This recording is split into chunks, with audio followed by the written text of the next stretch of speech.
കണ്ണൂർ മാടായി കോളേജിലെ നിയമന വിവാദത്തെ ചൊല്ലി കോൺഗ്രസിൽ ആഭ്യന്തര കലഹം. വിവാദ നിയമനങ്ങളെ ന്യായീകരിച്ച എം കെ രാഘവൻ കോളേജ് ഭരണസമിതി അംഗങ്ങൾക്കെതിരായ പാർട്ടിതല അച്ചടക്ക നടപടി തെറ്റാണ് എന്ന് വിമർശിച്ചു. DCC നേതൃത്വത്തെ പരസ്യമായി തള്ളി എം കെ രാഘവൻ കെ സുധാകരനെതിരെയും ഒളിയമ്പെയ്തു. കമ്പ്യൂട്ടർ ടെസ്റ്റിന്റെ ഒരു പോസ്റ്റാണ്. അപ്ലിക്കേഷൻ വന്ന് 16, ഇന്റർവ്യൂവിന് അറ്റൻഡ് ചെയ്ത് 9. ഈ ഇന്റർവ്യൂ നടത്തുന്നത് കഴിഞ്ഞ 7-ാം തീയതിയാണ്. അത് ഗവൺമെന്റ് ജോയിന്റ് സെക്രട്ടറിയാണ് ഗവൺമെന്റ് നോമിനിയായി വന്ന് ഇന്റർവ്യൂ നടത്തുന്നത്. ഗവൺമെന്റ് നിശ്ചയിക്കപ്പെട്ട PSC നിശ്ചയിക്കപ്പെട്ട നോംസാണെല്ലാം. അപ്പോൾ വളരെ ബോധപൂർവം ഈ സ്ഥാപനത്തെ നശിപ്പിക്കാനുള്ള ഒരു ബോധപൂർവമായ ശ്രമമാണ് ഇപ്പോൾ ആരംഭിച്ചിട്ടുള്ളത്. അതിലാണ് ഈ എല്ലാ ബഹളവും ഉണ്ടാക്കി ഇങ്ങനെ ഒരു എന്നെ വ്യക്തിപരമായി വ്യക്തിഹത്യ നടത്താനുള്ള ശ്രമമാണ് ഇതിന്റെ പുറകിൽ. അതേസമയം കണ്ണൂർ മാടായി കോളേജിൽ നിയമനം ലഭിച്ചവരിൽ നിന്ന് കോഴ വാങ്ങിയെന്ന് അഭിമുഖത്തിൽ പങ്കെടുത്തൊരു ഉദ്യോഗാർത്ഥി വെളിപ്പെടുത്തി. 15 ലക്ഷം കോഴ വാങ്ങി ആണ് ഈ നിയമനമെന്നാണ് നിതീഷ് TVയുടെ ആരോപണം. അഭിമുഖ പാനലിലെ സർക്കാർ പ്രതിനിധിക്ക് പരാതി നൽകിയെന്നും യൂത്ത് കോൺഗ്രസ് ഭാരവാഹിയായ നിതീഷ് പറഞ്ഞു. ശനിയാഴ്ച നടന്ന ഇന്റർവ്യൂവിൽ 2ാമത് ഇന്റർവ്യൂ ചെയ്ത് തന്നെയാണ്. അതേസമയം തന്നെ ഇന്റർവ്യൂ ബോർഡിലുള്ള സർക്കാർ പ്രതിനിധിക്ക് ഞാനൊരു കംപ്ലൈൻറ്റ് കൊടുത്തിട്ടുണ്ടായിരുന്നു. എം കെ രാഘവൻ MPയുടെ ബന്ധുവായ ധനേഷ്, പിന്നെ പയ്യന്നൂർ സ്വദേശി പരട്ടി പൊതുവാൾ എന്നിവർക്ക് നേരത്തെ ഈ ജോലി വാഗ്ദാനം ചെയ്തതായി അറിഞ്ഞിട്ടുണ്ടായിരുന്നു. അവരോട് അതിനുവേണ്ടിയുള്ള സാമ്പത്തികവും വാങ്ങിയിട്ടുണ്ടായിരുന്നു. അപ്പോൾ അവരുടെ പേര് വെച്ച് തന്നെ ഞാൻ സർക്കാർ പ്രതിനിധിക്ക് ഞാൻ പരാതി കൊടുത്തു. കൂടുതൽ വിവരങ്ങളുമായി ചേർന്നത് സജോ. Good afternoon. കണ്ണൂരിലെ ഈ പ്രശ്നം മാടായി കോളേജിലെ ഈ പ്രശ്നം അതൊരു രാഷ്ട്രീയ വിഷയമായി മാറുന്നു. കോൺഗ്രസിനകത്തെ ഒരു പ്രധാനപ്പെട്ട ആഭ്യന്തര വിഷയമായി മാറുന്നു. കാരണം കോൺഗ്രസിൽ തന്നെയുള്ള മുതിർന്ന നേതാവ് എം കെ രാഘവൻ MP ആണ് പ്രതിസ്ഥാനത്തുള്ളത്.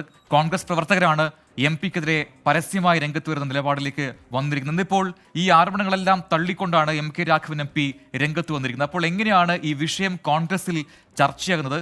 അതോട് ചേർത്ത് വായിക്കേണ്ട കാര്യം, ഇതിൽ DYFI പ്രവർത്തകനായ ഒരാൾക്ക് നിയമനം നൽകിയെന്നത് മാത്രമല്ല, മറിച്ച് കോഴ വാങ്ങിയിട്ടാണ് നിയമനം എന്ന ആരോപണം കൂടി ഉയർന്നു വരുന്ന പശ്ചാത്തലത്തിൽ എന്താണ്, ഏത് രീതിയിലാണ് ഈ വിഷയം ചർച്ചയാകുന്നത്?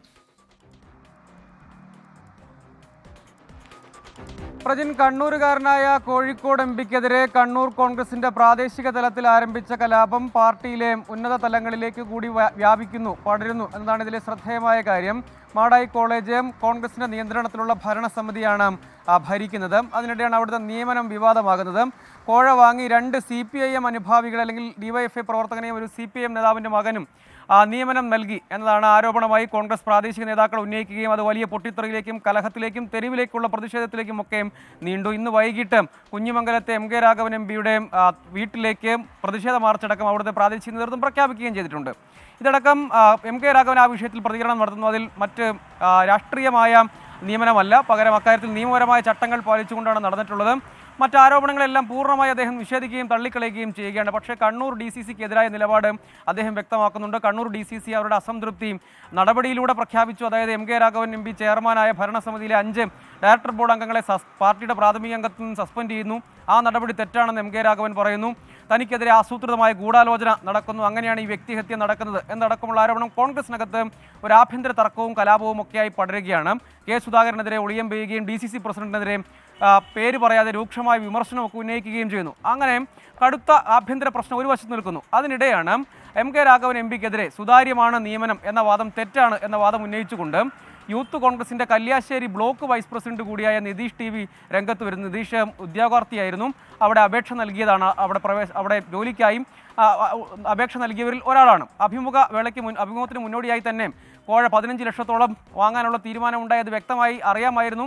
അതിൻ്റെ അടിസ്ഥാനത്തിൽ ആ ഇന്റർവ്യൂ പാനലിലെ സർക്കാർ പ്രതിനിധിക്ക് പരാതി നൽകി എന്നാണ് നിതീഷ് TV അവകാശപ്പെടുന്ന ഒരു പ്രധാനപ്പെട്ട കാര്യം. അതായത് ആദ്യം അഡ്വാൻസായി 10 ലക്ഷവും പിന്നീട് ജോലി കിട്ടിക്കഴിഞ്ഞാൽ 5 ലക്ഷവും എന്ന നിലയ്ക്കാണ് വാങ്ങുന്നത്. ഇതിനെക്കുറിച്ച് നല്ല ധാരണയുണ്ട്. ആ പരാതിയും സർക്കാർ പ്രതിനിധിക്ക് നൽകിയിരുന്നു. അത് സ്വീകരിച്ചു എന്ന് ഒപ്പിട്ട് വാങ്ങുകയും ചെയ്തിട്ടുണ്ട്. ഇക്കാര്യത്തിൽ കോഴയുണ്ട് എന്നതാണ് യൂത്ത് കോൺഗ്രസിന്റെ ഭാരവാഹി കൂടിയായ ഉദ്യോഗാർത്ഥി, വെറുമൊരു ഉദ്യോഗാർത്ഥിയല്ല എന്നതിൻ്റെ പ്രശ്നം വർദ്ധിപ്പിക്കുന്നത്. രാഷ്ട്രീയമായും നിയമപരമായും ഒക്കെ ഒരു പ്രശ്നത്തിലേക്ക് കാര്യങ്ങൾ പോവുകയാണ്. രാഷ്ട്രീയമായി നോക്കുകയാണെങ്കിൽ എം കെ രാഘവൻ MPക്കെതിരായ വിമർശനം എന്നത് പ്രാദേശികമായും കണ്ണൂർ കോൺഗ്രസിനകത്തും ആക്രമണം രൂക്ഷമായി തുടരുന്നു.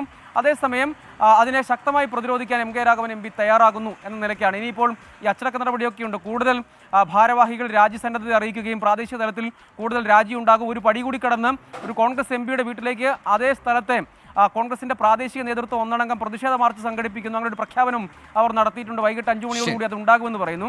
എങ്ങനെ പരിഹരിക്കുമെന്ന കാര്യത്തിൽ നേതൃത്വത്തെ സംബന്ധിച്ചിടത്തോളം വലിയ ആശയക്കുഴപ്പമുണ്ട്. കാരണം തദ്ദേശ തെരഞ്ഞെടുപ്പ് അടുത്തിരിക്കുകയാണ്. പ്രാദേശിക നേതൃത്വത്തെ പൂർണ്ണമായും പിണക്കുക എന്നത് നേതൃത്വത്തെ സംബന്ധിച്ച് കഴിയുകയില്ല.